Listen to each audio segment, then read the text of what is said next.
Feels like I need you. Know that I'll deceive you.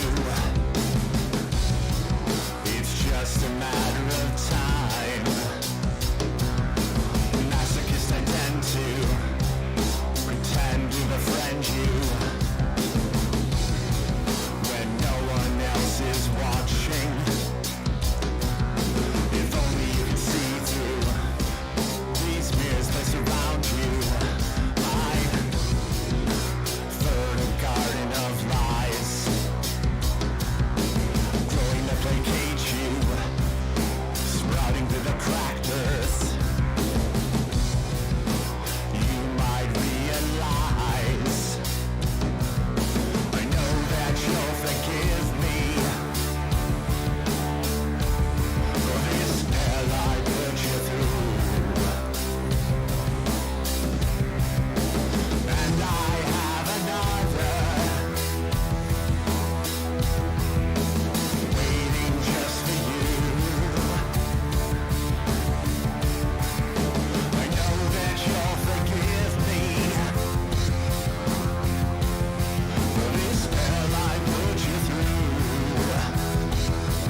everybody.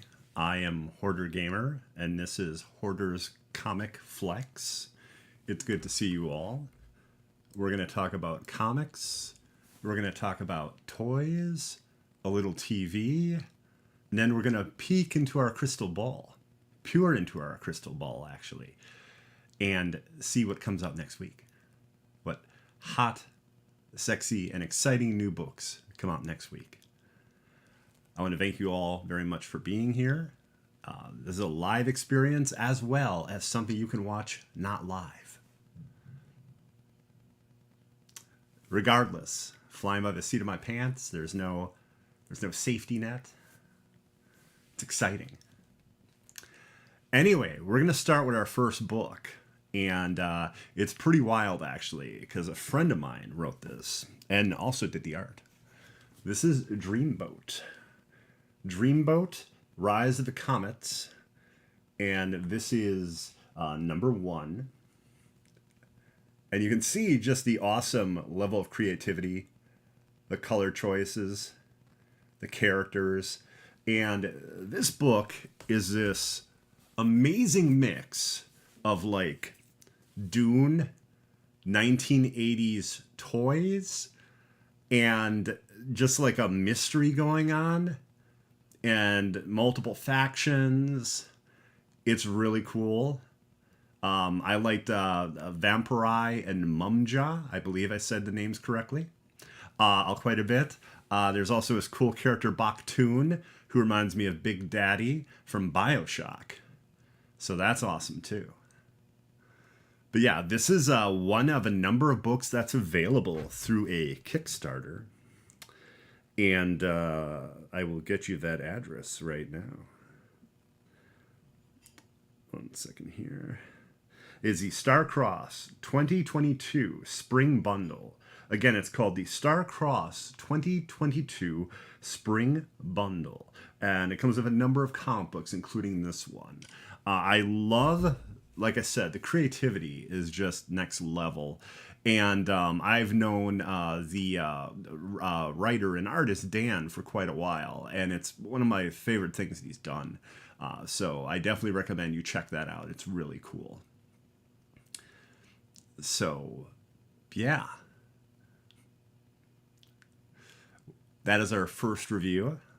That is our first, like, real, like, indie review. Like, you know, non-Image, non-Dark Horse or something. So that was really cool. I enjoyed doing that. And yeah, full disclosure, Dan is a friend of mine. But I can definitely be critical.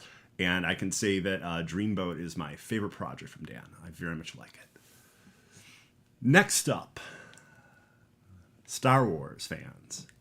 Star Wars fans. You might actually be a little bit ahead of me right now because I have not seen the new episode yet of Obi-Wan Kenobi. I did see episodes 1 and 2, and I'll watch episode 3 and be ready for that to talk about next week. But I've only seen episodes 1 and 2.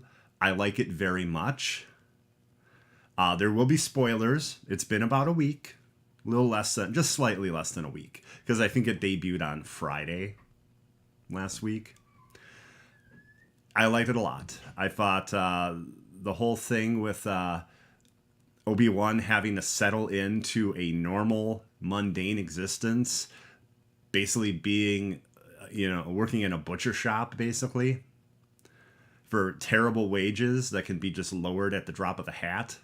But then also sneaking a little meat home to his pet. I really like that. And it's something that conveys that, Obi-Wan Kenobi cares about, people and creatures and things like that really well. And then you find out that all this time he's basically been almost like a voyeur, but a voyeur in a good way. Okay? Like, if you looked at it on paper, it'd be terrifying having this middle-aged man watching this young boy. That's terrifying, right? That's terrifying. But watches this young boy because worried he might, like, start showing and have, like, the Force and stuff like that. And It's pretty interesting. It's pretty interesting. And Leia, very cool. Very cool. Was not expecting Leia to be a big part of the story, in all honesty. Also was thrilled to see Jimmy Smits, who plays Bail Organa. That was very cool as well. Kumail Nanjiani shows up in the second episode as a, air quotes time, Jedi. He's totally a Jedi with real Jedi powers. He's definitely not like a flim-flam man trying to get money off people. But you find out he's a flim-flam man with a heart of gold. And basically everyone's hunting Leia and Obi-Wan. And I really liked both episodes. Plus the second episode, huge shocker. Obi-Wan has so much distanced himself from the Force, he did not know Anakin was still alive. The look on Obi-Wan's face, the like fear and the oh my god, it's just a wealth of emotions. It's not just one. You can just see almost the terror knowing that, like, you know, still out there, still very dangerous, possibly, and then probably also in a way feels bad because he's probably realizing he's a tool of the Empire, and like, you know, probably could put two and two together from their fight and say that he's unnaturally being kept alive, which was against you know, any Jedi precepts, I believe. Like you could have like a cybernetic hand or something like that, but I believe if you're like completely on machines and everything, then it's not quite the same.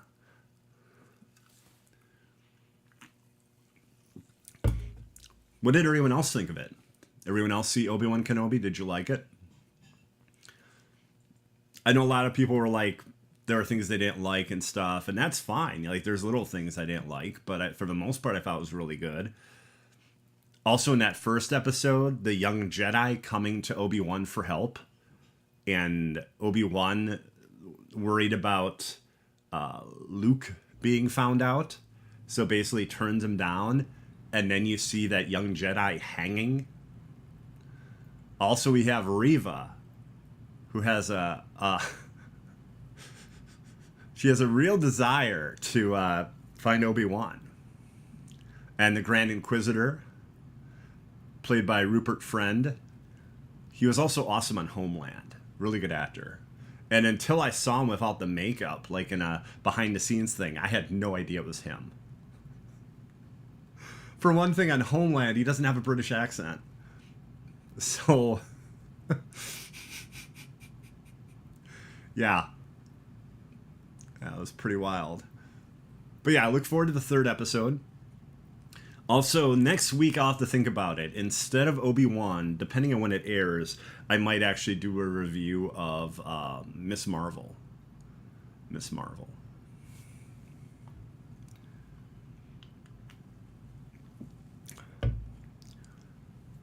Everyone else enjoying all the new Star Wars news we've been getting recently?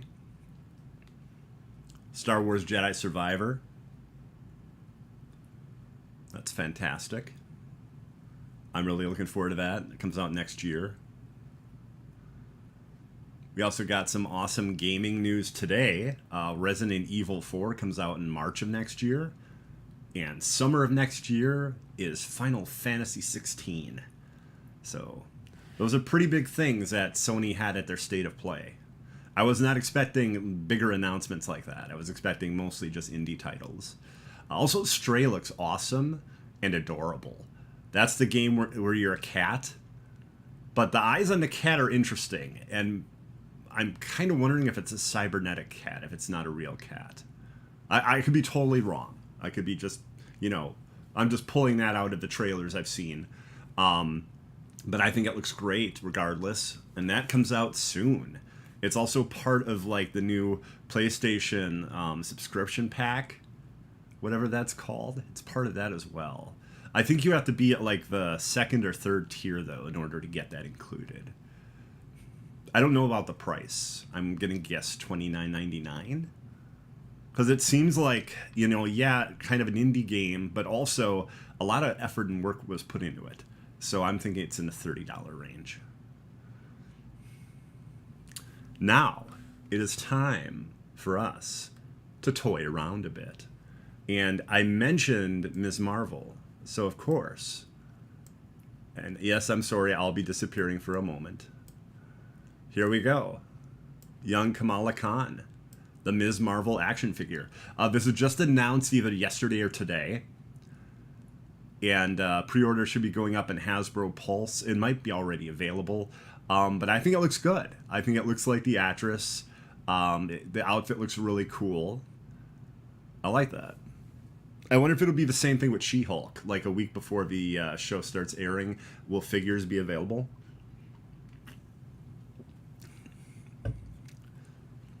See, for that, though, I would hope they would do 2 right away. Because there's so many different looks for Jen that I think, you know, at least like 2 right away would be really cool for She-Hulk. This is kind of the main outfit for Kamala, the one that most people know and really like. So to me, it makes sense that this is the action figure that's coming out. So we have Kamala right there. Bye, Kamala. We'll see you on TV next week. I think it's June 8th that Ms. Marvel debuts on Disney Plus. Disney Plus. Now, here's something awesome, everybody. Last time, pretty much specifically for Sadistic Kitten, another member of the Doom Squad, I had a picture of April O'Neil, but not just April O'Neil. Monster Mayhem April O'Neil as the bride of Frankenstein. Here we have Van Helsing Splinter. Look at this. I believe the toy actually comes with everything you see here, like the books, the stakes, the skull. Probably holy water is meant to be in that little bottle. Even the candelabra, I think, possibly comes with the figure. This is one of my favorites of this series. The Hunchback and Notre Dame is also awesome too. The turtle shell opens up and items go inside it. It's really pretty wild. But I like this quite a bit. I think this is awesome. And here's something very exciting. So, we have the other turtles being monsters, universal monster characters, right, for the most part. And then we have April O'Neil also. She's like, you know, the bride of Frankenstein. Now Splinter is Van Helsing. This would lead us to think that, oh boy, yes siree, Shredder is Dracula. If you have Van Helsing as Splinter, then to me it very much seems that Shredder will be Dracula. The only other Dracula choice I could see would be Casey Jones. That's the only other one I could see. But having Splinter as Van Helsing makes me think that, yeah, it is going to be Shredder as Dracula. And that should be an absolutely amazing action figure with some really cool extras. I don't know if they're all coming out at the same time. I think that's a splintered release. Get it? Split. But I think they're all coming out like at different times, even though it would make sense to pre-order and then get them all out for around Halloween, right? Or at least close to Halloween. I guess all on the same day would be a big ask for fans, because a lot of hardcore horror fans and turtle fans will probably get all the figures. But this is probably one of my favorites. This one's really impressive. I do like this one a lot. So, goodbye, Splinter. Now, I'm going to show you something from a series that I actually collect. Although, just like as a kid, I collect the bad guys. 2 reasons. I love the color palettes of the outfits. The purples, the blacks, the red colors, you know, I like the darker palettes. And Yes, everybody. This here is Dr. Mindbender. And he comes with a mind. He comes with a freaking brain, everybody. Look at that. Look at that crazy brain. That is completely insane, that brain right there. I love that. And then I think the brain actually fits into here. And this might fit into here. I don't know exactly. It's hard for me to say based on what I'm seeing here. But, yeah, and like this is so you can reenact scenes from No Country for Old Men. This is one of those cow pressure guns. Actually, it's not, but... I love this. I think this is a great looking figure. Yeah, I'm very happy with this. I was waiting for a number of characters, including the Techno Viper. I was really surprised we got the Croc Master, although I still don't think he ships till like September or October. That was like a year in advance, that pre-order. It was kind of loony. This might even be like that too. I don't know. This could be like next year. I believe it's through Hasbro Pulse, but somehow it showed up on BestBuy.com. So Hasbro Pulse might just have like a first pre-order crack and then it goes like wide. But I think it looks absolutely amazing. And hello, Misplaced, how you doing? Well, I'm happy for you to be peeking, thank you.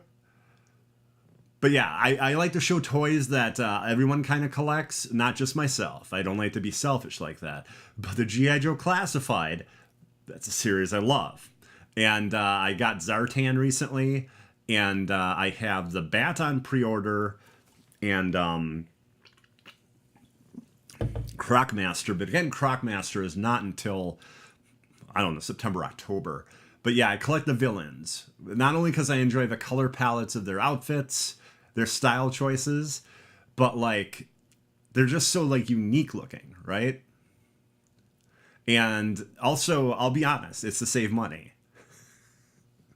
I can't buy every figure that comes out. So just like a kid that I just bought mostly just the villains, that's what I'm doing as an adult. And it's really only the characters I love too. It's not all of them. But Dr. Mindbender is a really cool character I've been waiting for. So there we go. We're going to put the Doctor away until, you know, the time that he actually ships, which is probably next year.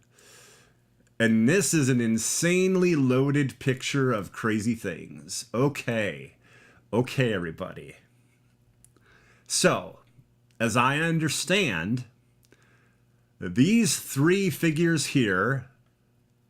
Oh, I don't know if you can see that. Are you able to... You probably can't see my mouse, can you?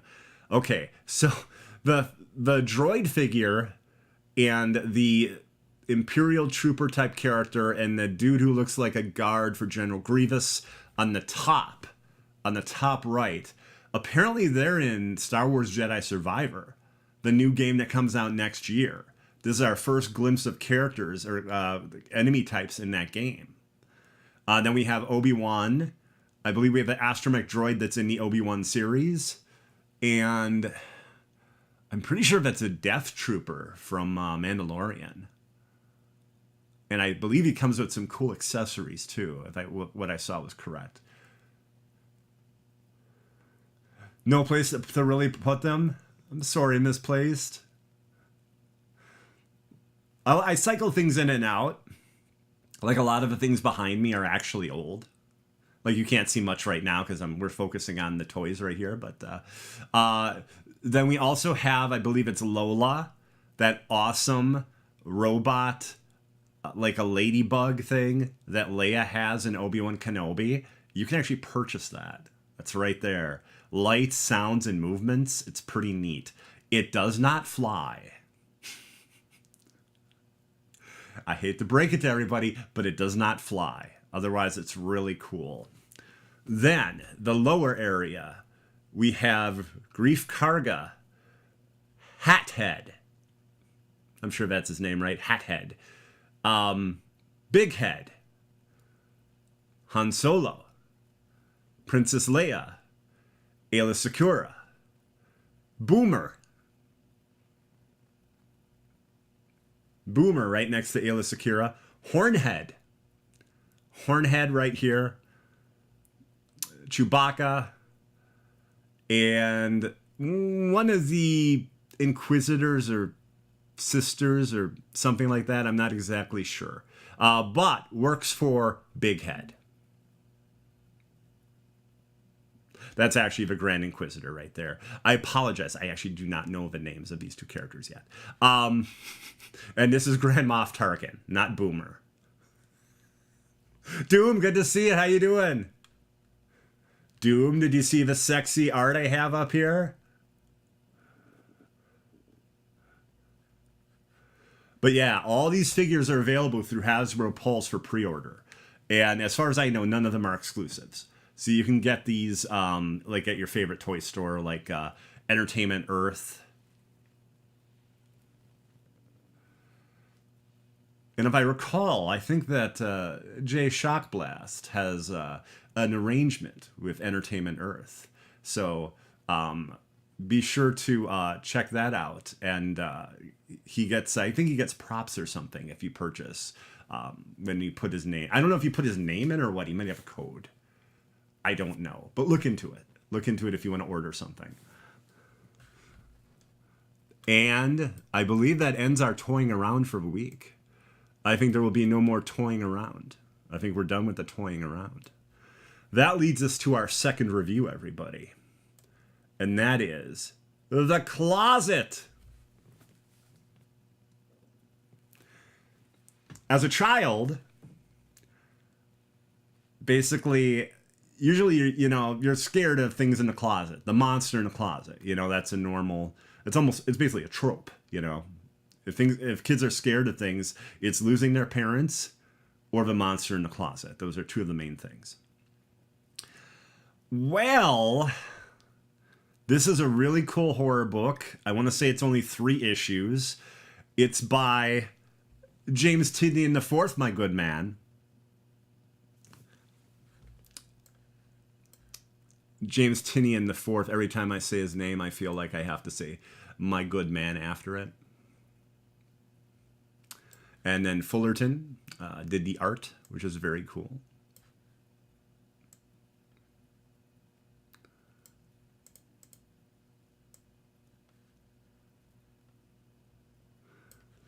But yeah, basically a guy's drinking at the bar, talking to the bartender about his problems, including his kid who's terrified of the dark and the monster in his closet.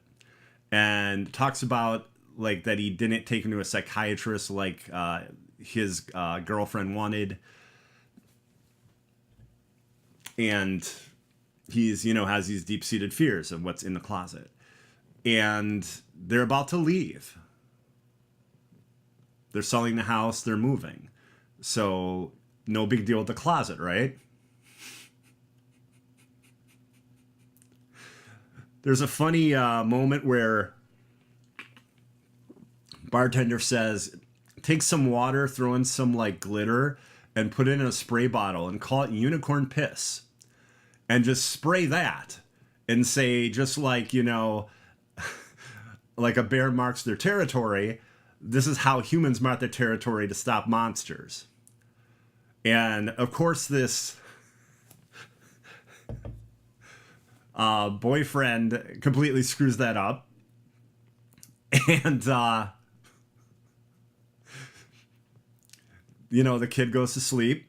And of course, even though the light's on and doors open, a monster shows up. Humanoid with scary looking teeth. And the kid closes his eyes. And in the comic, it's really neat. They actually go to a completely black panel as if you're the kid and you close your eyes. And it comes out and it's crawling on the bed. And you're like, this is crazy. What's it going to do? And then the kid's still like freaked out as his eyes closed and wakes up and the monster's gone. Well, that would be fine if there wasn't a packing box that the panels focus on. So it basically packed itself away to go to the new house.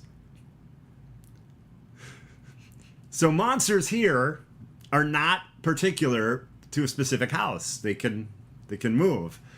And the reason it probably came out of a closet is because it knew that they were leaving and it wanted to go. While the thing is creepy, we still don't know if it's evil.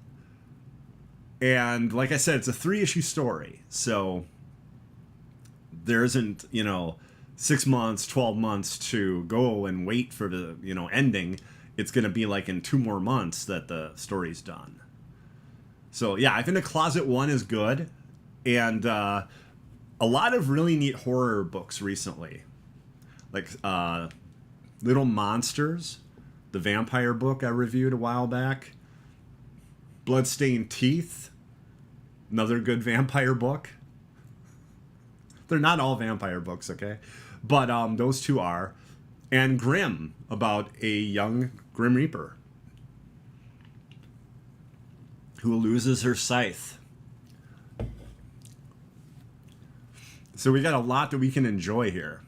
Oh, and if you're interested in Grimm, a really good book that sold out right away, because there's a lot of speculators on it. Like, I had to get it digitally, but the second printing is supposed to come out next week through Boom Studios. So. Misplaced. Did you like horror comics Misplaced, or do you find it too scary, or...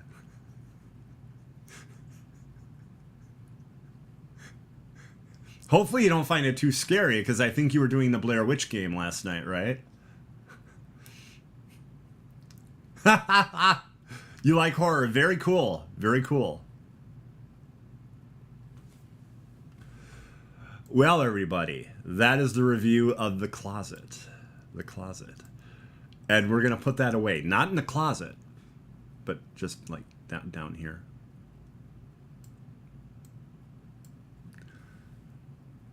Stuck it and got bored. I like Bloober. I think they're a good company, but I would love to see a big budget Blair Witch game. Like, I would love that. Because yes, there were moments like that for me when I played the game too. Now, we peer into the future. I should get a crystal ball. I should get a freaking crystal ball. That'd be so ridiculous. And I could actually peer into the future of comics all the way to next week. So, we have some heavy hitters. One of them, literally. Let's start with this one. The Boys. That's right. Could I have better timing right now? Could I? Could I have better timing? The Boys Season 3 starts on Prime, Amazon Prime, tomorrow. And would you look at that? A new series, like an actual official series too. That's Garth Ennis, the original creator and writer of The Boys. So this isn't just like, a cash-in. This is actually the next The Boys series, Herogasm. Now, each cover is a solid color like this one. There's a blue one, a red one, and I think a gray one or a black one. When comics do this, it's usually because the actual artwork is going to be really intense or has maybe a bit of a spoiler. So this is what they show you because they have to be ready months in advance for promotion. So, like, when you open it, there might be the real cover. Not a guarantee. They might just have decided to go with this kind of color palette. Plus, you could also get, like, the artist to work with, like, a white pencil and draw something at a convention. Like, you could get Derek Robertson to do that.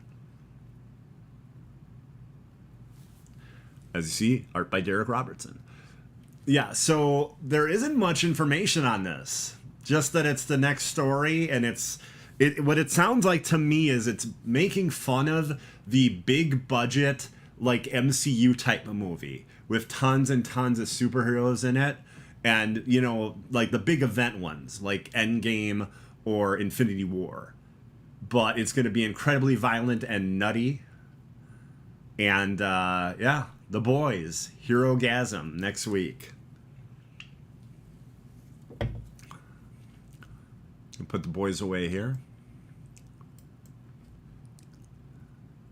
Our second book, the heavy hitter I mentioned earlier, Jane Foster, The Mighty Thor.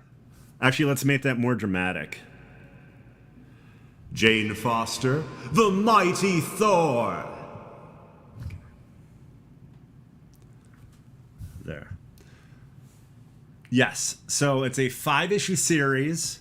Jane Foster is back as Thor. I don't know if there's any plans to like give her her own Thor book after this 5-issue series. If it's just 5 issues and done, I'm not exactly sure. But this story arc is supposed to be 5 and done. But yeah, issue 1 finally comes out next week. And yeah, I think it's going to be really cool. It's a writer I'm not that familiar with. I want to say his name is Torin Grönbeck. But yeah, I figured I would definitely show that here, and I figured there would be a number of viewers that would be interested in this book. I am. It's just that I don't know much about like the entire story arc. Like I understand like the main points of it and why she became Thor and all that, but I don't like know the entire book, you know, or the entire run. And you can get like the entire run in a trade for like, I think it's 45 or something, but I've not read that yet. So I'm a little on the fence of myself. If people want to see this reviewed though, let me know.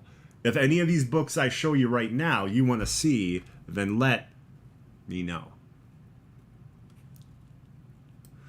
And finally, a book I will be reviewing, a book I look forward to very much myself, a massive event book.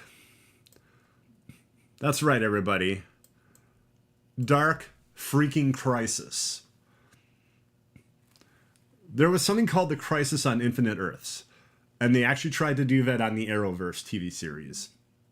What I mean by that is all the different series that were part of the Arrowverse. It was this like big, massive crossover event. Well, this is Dark Crisis, and it should be pretty intense. And just awesome.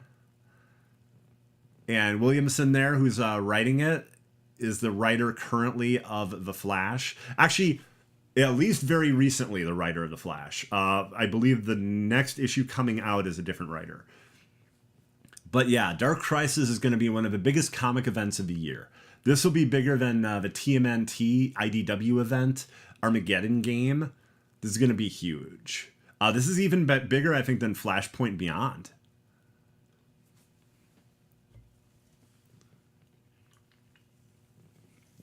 There's something like 6 covers to get for this book.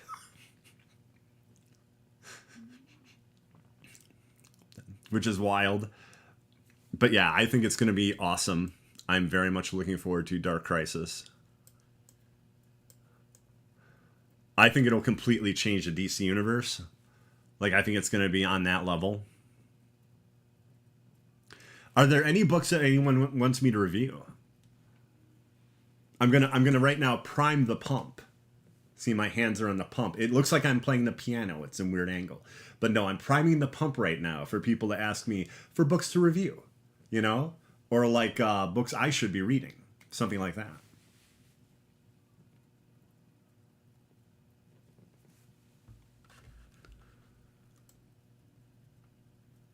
Well, would you look at this, everybody? Would you look at that? Could this be our last review book for the week? I think it might be.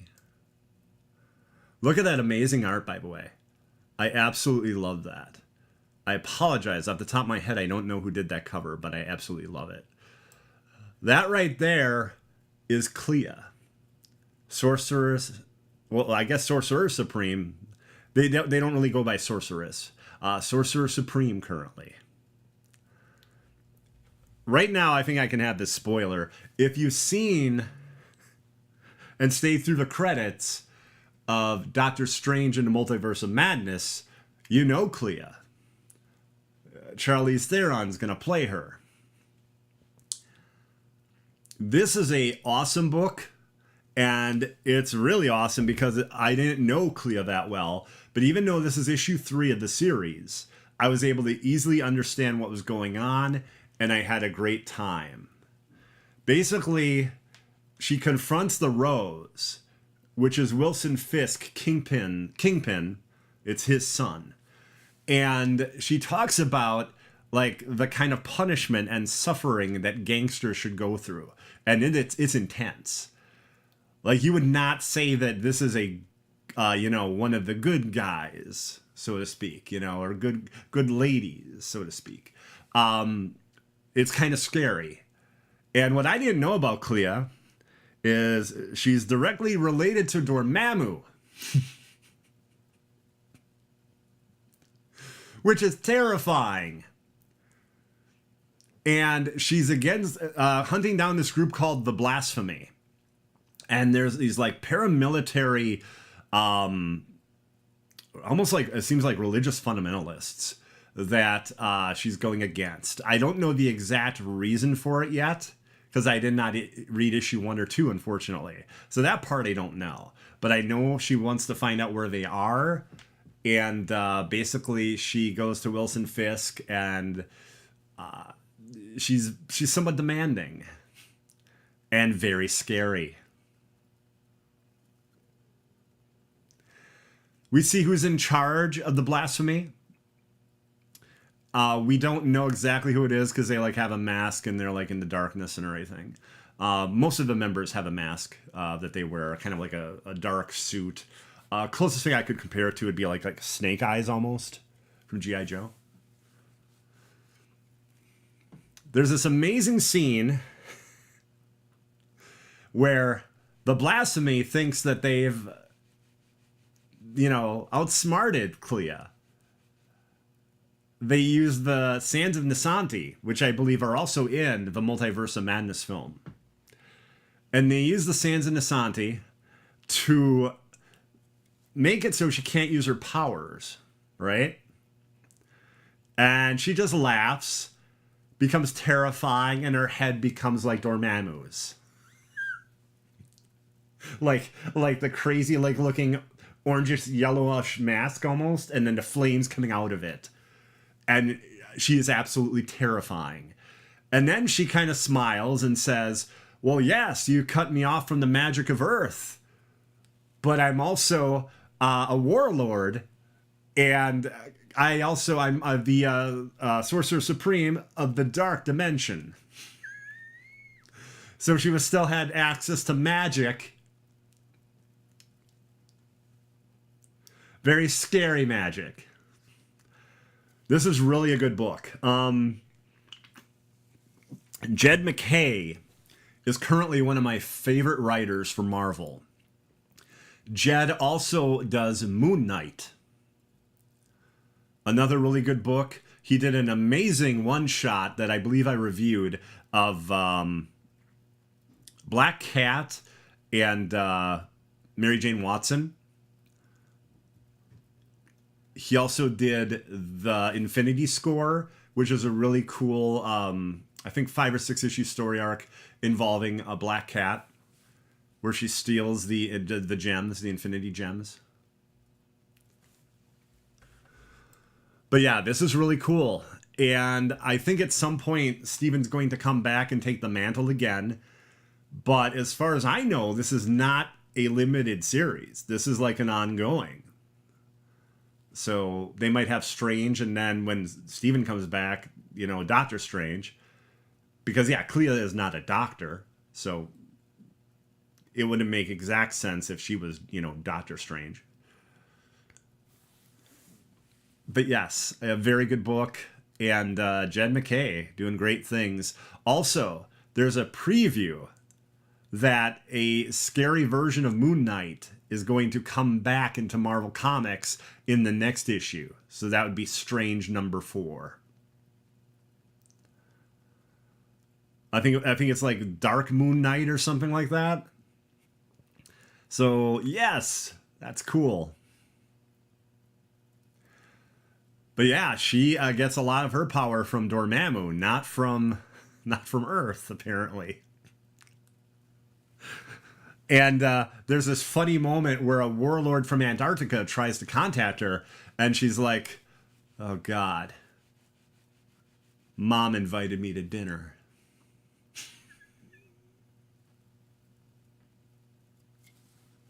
Which is very much a Dan Slott type of comedy, like that Fantastic Four has. Like you can have things real serious and like get like get kind of violent and intense, and then all of a sudden something really funny.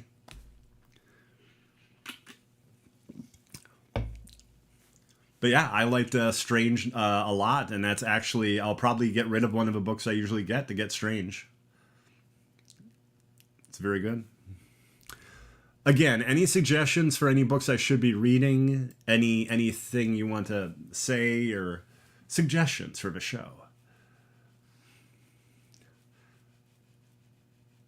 Doom and I are talking about certain changes and things, so it should be pretty cool. I don't want to say what those are yet.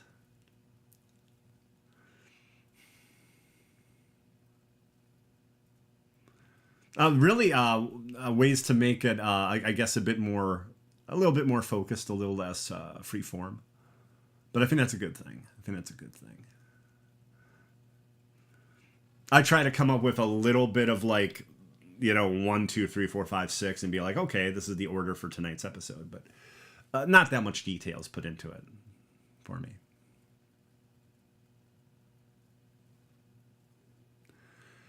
Well, everybody, we reviewed Dreamboat #1 by my friend Dan Warshko.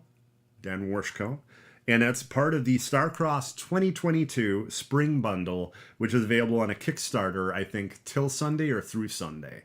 So, yeah, the Starcross 2022 Spring Bundle, if you're interested in that. And then we reviewed The Closet, #1, a cool horror book. A brief horror book, only 3 issues and done probably. Maybe if it's a huge hit, they'll do The Closet Volume 2, another 3 issues. It's possible. It's comic books. And then we ended our reviews with Strange #3, which was really good. And let's look at that amazing cover again. That's just awesome. I'll find out who did that cover and I'll mention it on Twitter. I have to, because it's awesome. Like, there are certain times you're like, I'll just get the regular cover, and then a variant cover catches your eye, and you're like, oh my god. Oh my god. Oh, real briefly, I'll just say, the newest previews came out last week, and the DC part of it, there's a big rift between previews, which is like the guide or distributor for comics between DC, and then Marvel basically pulled away too.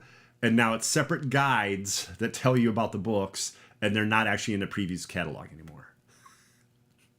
Well, the DC book, the DC guide, that part came out this week. And there's a big event for Harley Quinn where she has like 4 issues of her book, and each one has these amazing variant covers, like really cool. And one of them's based on like the Killing Joke and all these other really awesome Bat books. Those are really neat looking. I don't know, though, if those are just variants you can pick up, or if they're specific and like it's one for every 50 copies that a store purchases. Then they charge more, of course, right? But some variant covers are just the exact same price. Well, everybody, I want to thank you all very much for watching. I greatly appreciate it. And whether you watch this live or if you watch this not live, well, like, you'll be live, you'll be alive because you wouldn't be able to watch it at all otherwise. But like, if it's like recorded and you're watching it, that's what I'm getting at. Thank you too. Thank you very much. My next episode is going to be next week at 8 p.m. Central, going back to Wednesday night. The Thursday thing was I had a rare opportunity to go to a concert, see a band I really love, Sigur Rós, and they did like a dual set, played over 2 hours. So I was like, I really wanted to go to that. So yep, here I am, Thursday night. Have to check out The Boys as long as I remember. Well, thank you, Misplaced. I love doing this. I love talking about toys. I love talking about comic books, as well as, TV shows. When they're airing, in between shows, there's not much to talk about. I could do something with Stranger Things, maybe, but I still have one episode to watch. But yeah, Boys Season 3, I think, starts June 3rd, tomorrow. So that should be cool. And incredibly violent. Seasons 1 and 2 were insanely violent. I can look back up these to see. Oh, awesome. Very cool. Very cool. Everybody, I will see you then next week, 8 p.m. Central. Again, Wednesday, though. Wednesday next week. And, thank you all very much. Thank you to Doom, and thank you to the Doom Squad. And I'm actually going to stream at 10 p.m. Central on Twitch under Hoarder Gamer. Thank you very much, everybody, and I will see you later. Bye-bye.